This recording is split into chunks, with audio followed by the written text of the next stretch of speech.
Di hutan dekat desa sunyi, Pak Bambang dan Murni sedang mencari madu. Nenek Sri sedang tidak enak badan dan minta dicarikan madu hutan.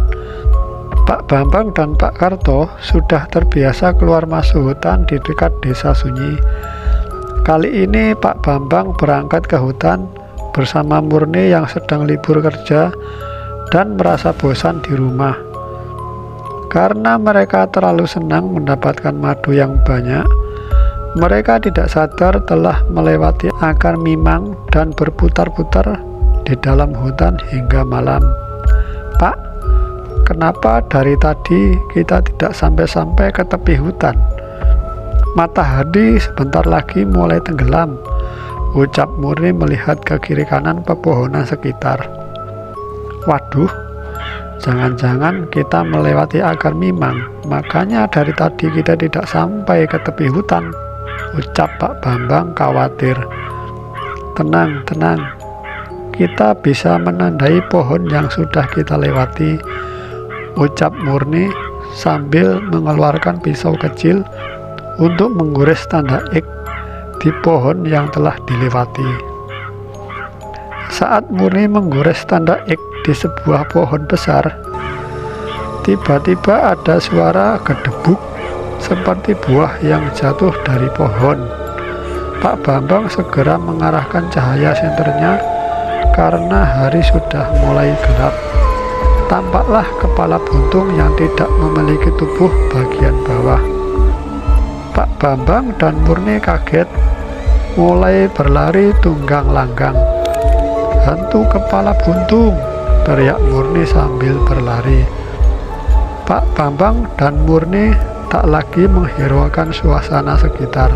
Mereka hanya ingin berlari menjauhi hantu kepala buntung yang mengerikan itu. Murni berlari tak tentu arah menerobosnya gelapnya pepohonan hutan. Tak peduli seluruh badannya sakit tertusuk ranting pohon dan semak-semak berduri. Murni terus saja berlari sampai tidak menyadari dirinya sudah terpisah dari bapaknya. "Di mana bapak sekarang?" Murni berhenti di bawah pohon besar. Dia menyandarkan punggungnya dan mengatur nafas. Setelah beristirahat sejenak, Murni mulai melihat sekeliling.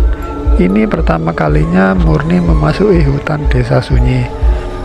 Biasanya aku tidak pernah takut melihat penampakan, tapi kalau di hutan penampakan kepala buntung tadi benar-benar mengerikan. Coba tadi aku masukkan senter ke dalam tas. Bapak lebih beruntung karena dia selalu membawa senter di tasnya. Tapi bapak sekarang di mana? Tanya Murni dalam hati. Murni tak dapat lagi mengenal tempat ini. Tempat ia berpijak, hutan terlihat sangat gelap, apalagi cahaya bulan tertutup awan tipis. Saat awan tipis itu mulai menghilang, cahaya bulan dapat menerangi sisi gelap hutan. Murni kembali melihat ke kiri dan kanan. Hatinya bimbang antara tetap di tempat atau mencari bapaknya. Kalau mencari bapaknya, dia takut akan tersesat terlalu jauh ke dalam hutan dan semakin menjauhi jalan pulang. Semoga saja tidak ada ular atau binatang buas lain yang berbahaya, ucap Murni dalam hati. Murni mulai melangkahkan kakinya di antara pepohonan hutan yang menjulang tinggi.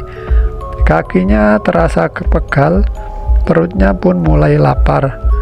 Tiba-tiba Murni melihat cahaya kuning bulat bergerak lambat. Semakin lama cahaya itu semakin jelas. Itu bukan cahaya, tetapi bola api yang terbang rendah. Bola api itu menyala kuning kemerahan di antara pohon-pohon. Di belakangnya berjalan sosok hitam menyerupai pria. Bajunya lusuh melambai-lambai.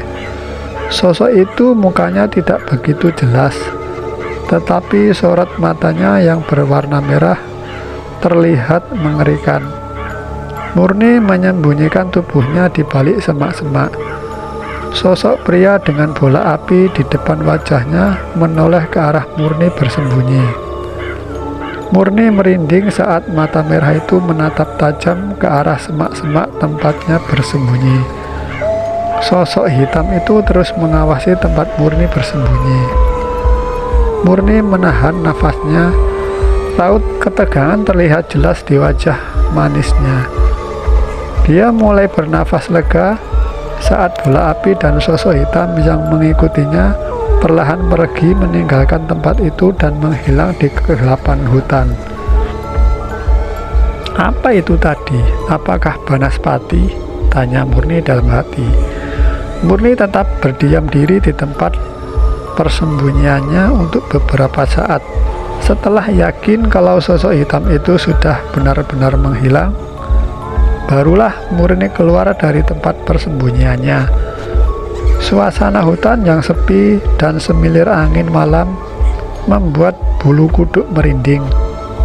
Krrr, krrr, krrr.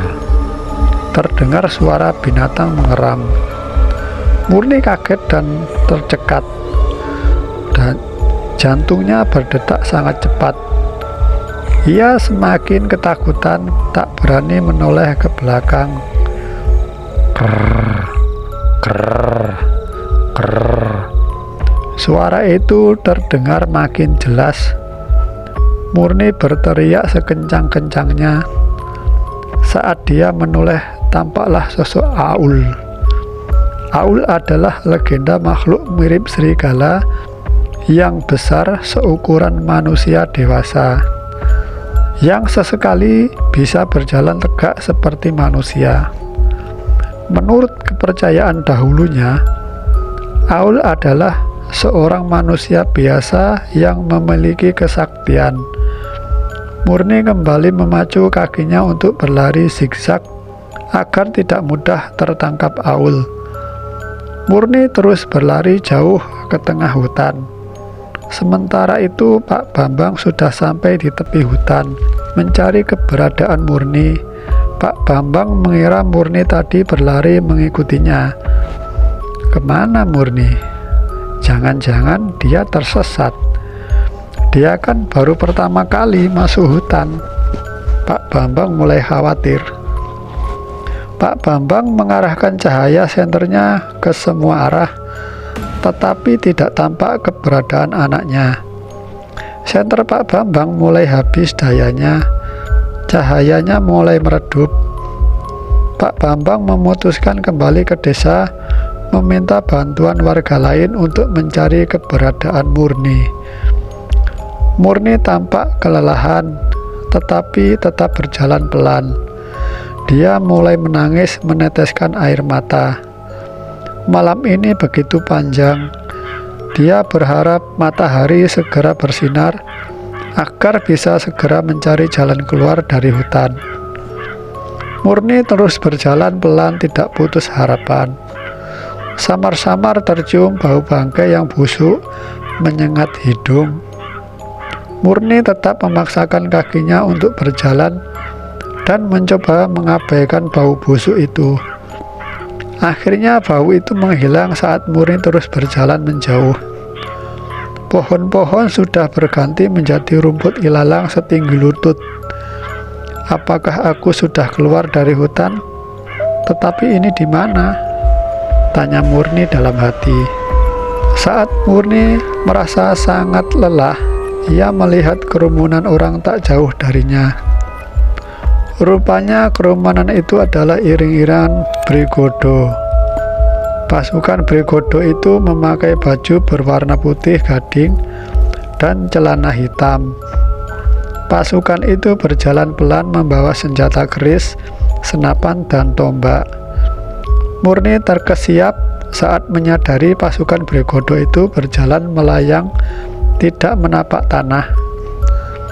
Pandangan mata lurus ke depan dengan pandangan kosong.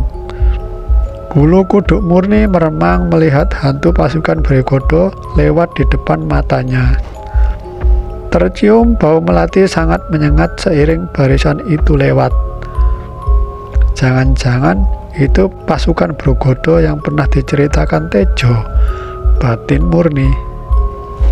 Murni merasa was-was, takut keberadaannya diketahui pasukan Brogodo hantu itu.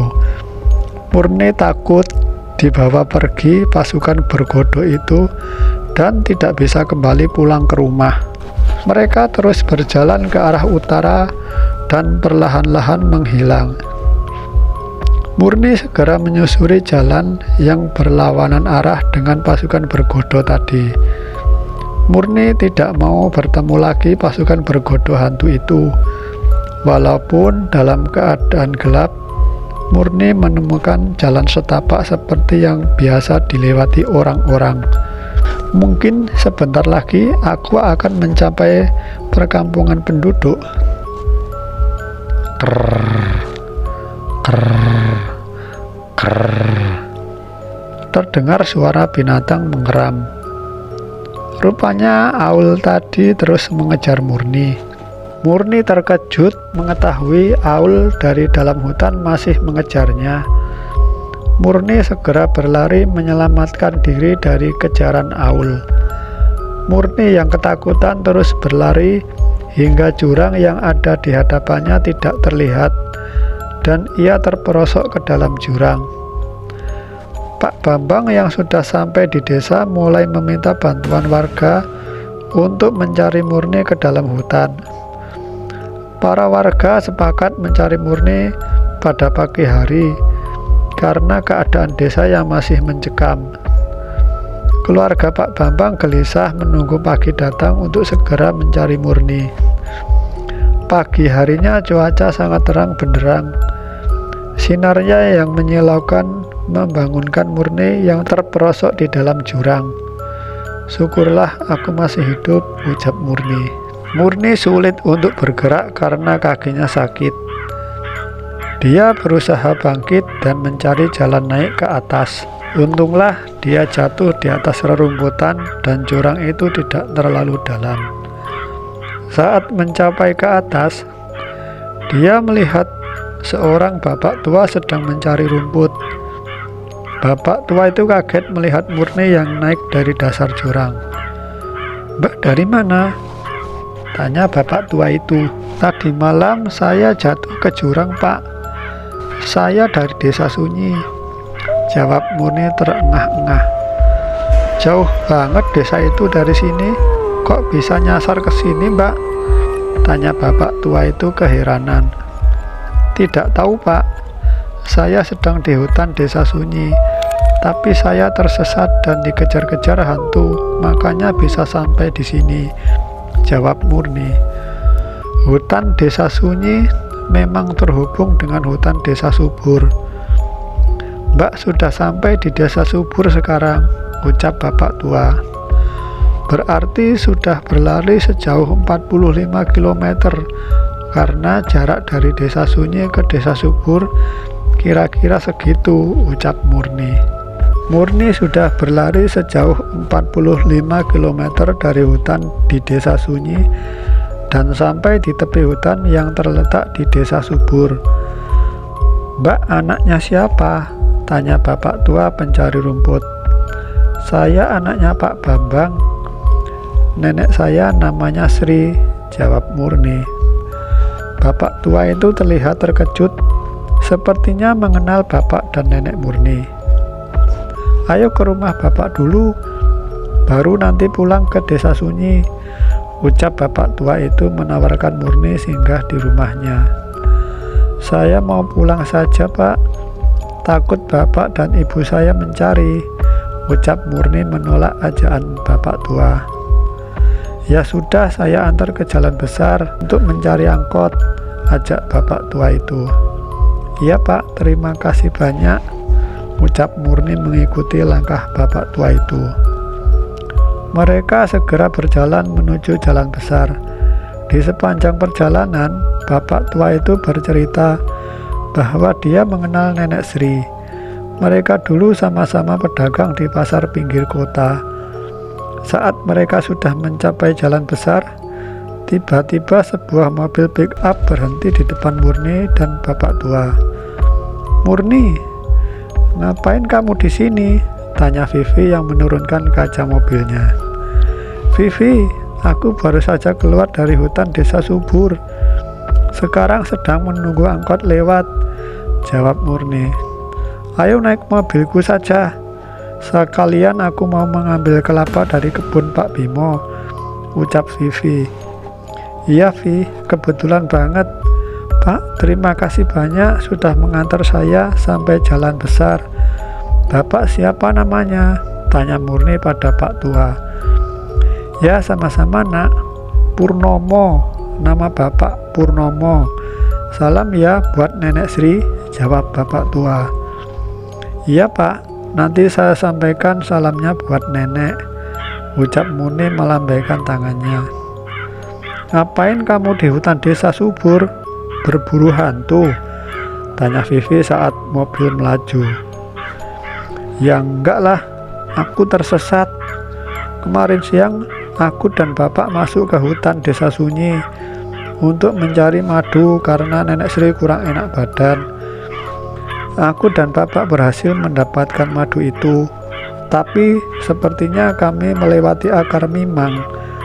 Kami hanya berputar-putar di dalam hutan sampai petang menjelang," ucap Murni. "Akar mimang itu apa? Aku baru mendengar istilah itu," tanya Vivi penasaran. "Konon akar mimang berasal dari akar pohon Dewandaru, sebuah pohon yang dianggap sakral dan keramat. Akar mimang digunakan sebagai media perumpamaan karena efek yang sama antara seseorang yang melangkahi akar mimang dan seseorang yang tersesat. Akar mimang bisa membuat orang linglung atau kebingungan, sehingga menyebabkan tersesat saat berada di sekitarnya," ucap Murni. "Memang bentuknya seperti apa?" tanya Vivi. "Biasanya akar mimang ini berwarna kuning kecoklatan, di mana bentuk akarnya berbeda dengan akar pada umumnya. Akar biasa lebih menghujan ke tanah. Akar mimang justru melingkar dan membentuk simpul," jawab Murni. "Terus sekarang bapakmu di mana? Apa kalian terpisah?"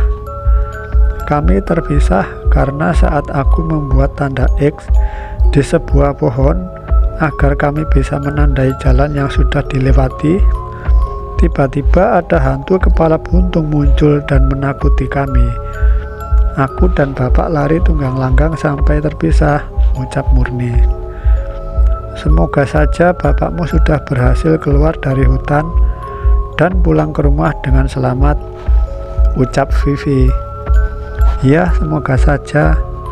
Bapak lebih paham hutan itu karena sudah sering keluar masuk hutan untuk mencari kayu bakar dan madu hutan," ucap Murni. "Apa semalaman kamu berjalan terus? Kok bisa keluar dari hutan tetapi berada di desa subur?" tanya Vivi. "Aku tidak hanya berjalan, tapi berlari karena melihat banyak sekali penampakan." "Tumben kamu takut dengan penampakan. Biasanya juga berani," ucap Vivi menahan tawa. "Kalau penampakan itu di desa ibaratnya rumah sendiri, tidak terlalu menakutkan. Tapi kalau di hutan, penampakan itu jadi mengerikan berkali-kali lipat, Vi. Memang kamu lihat apa saja? Aku jadi penasaran." "Setelah lolos dari kejaran hantu kepala buntung, aku melihat Banaspati. Ternyata wujud Banaspati itu selain bola api, di belakangnya ada sosok makhluk hitam dengan mata merah menyala. Aku bersembunyi di semak-semak berduri takut makhluk itu mendatangiku. Untung saja aku tidak ngompol saking takutnya."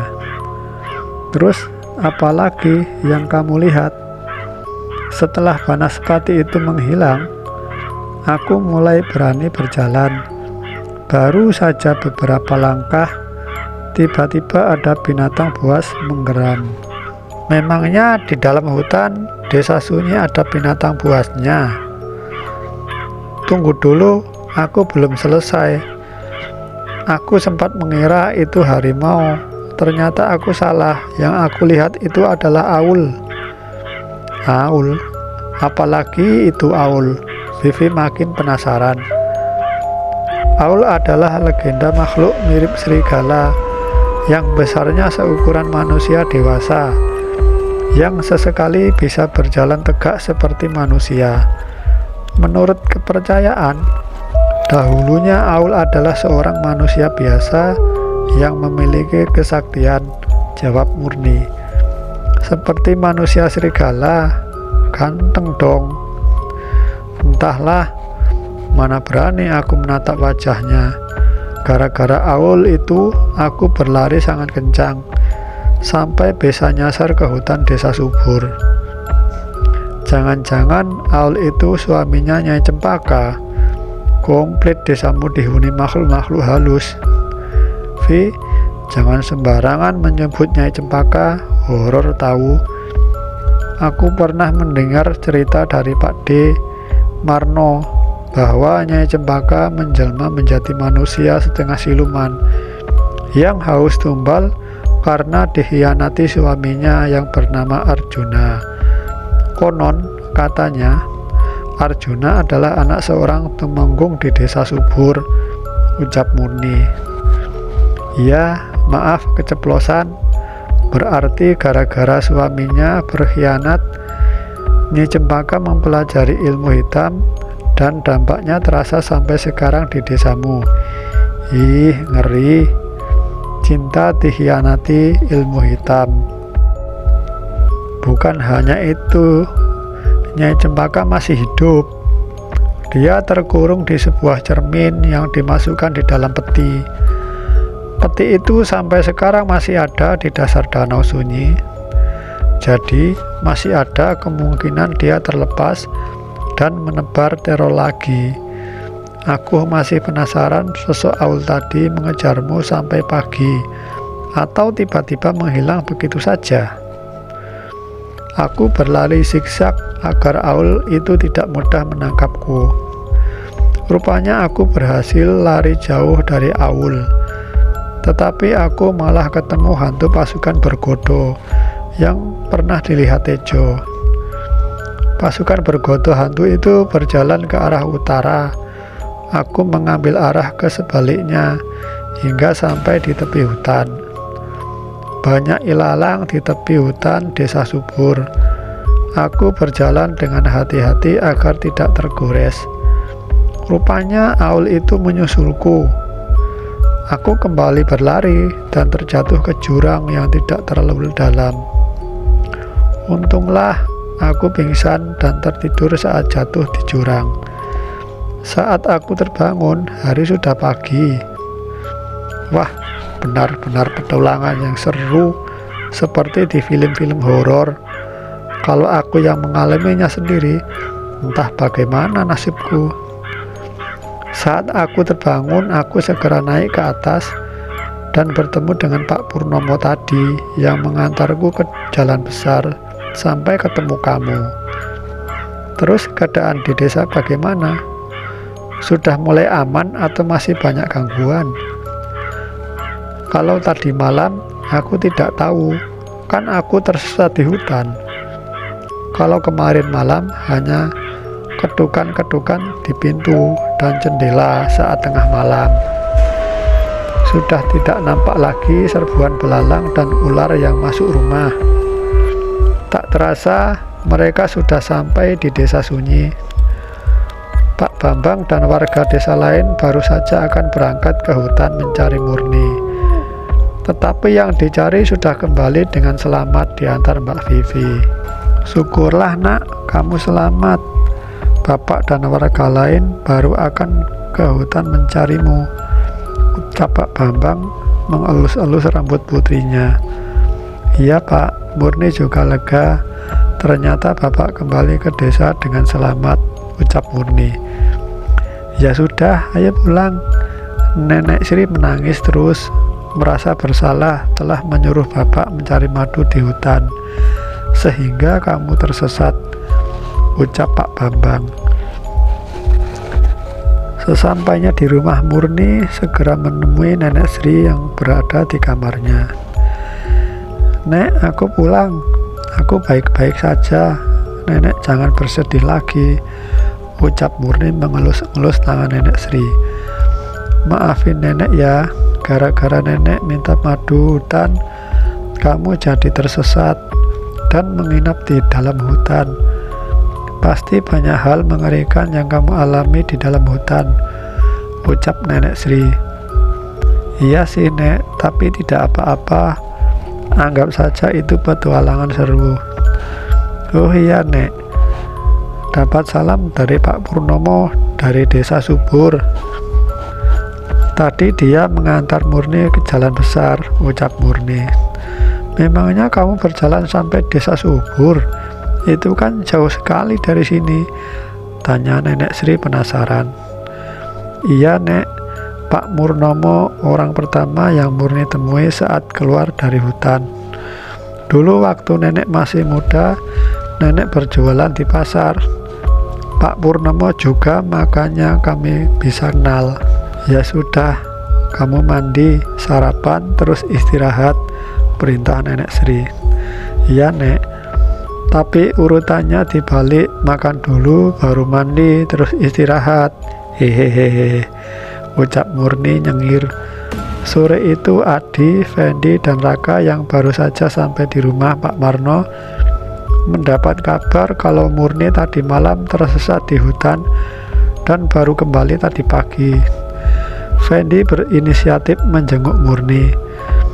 "Ayolah antar aku ke rumah Murni ya, mumpung ada alasan untuk datang ke rumahnya," ucap Fendi merayu Adi agar mau mengantarnya. Iya, aku antar ke sana. Tapi besok kamu bantuin aku mengerjakan tugas dari Pak dosen killer.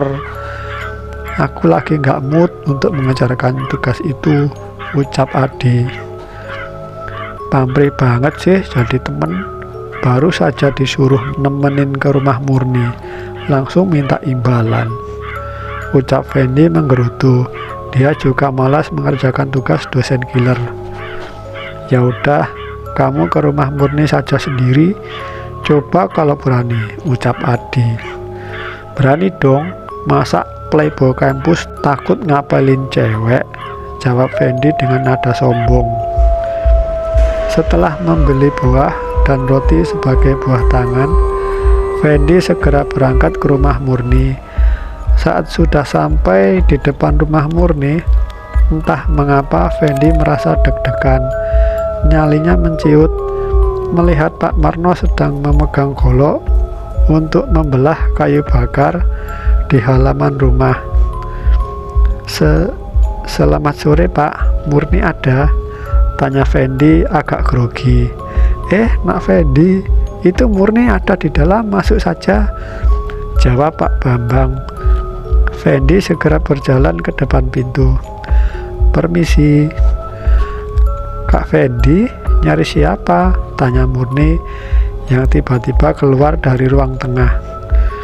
"Nyari kamu, katanya tadi malam kamu tersesat di hutan.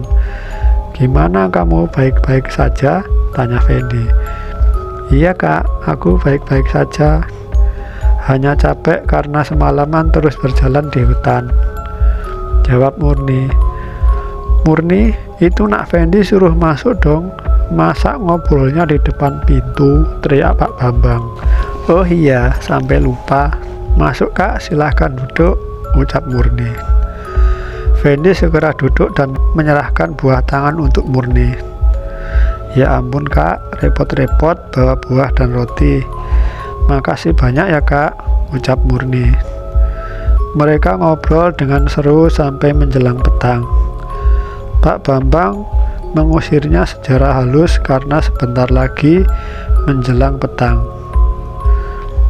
Hati Murni berbunga-bunga untuk pertama kalinya ada cowok berani apel ke rumahnya.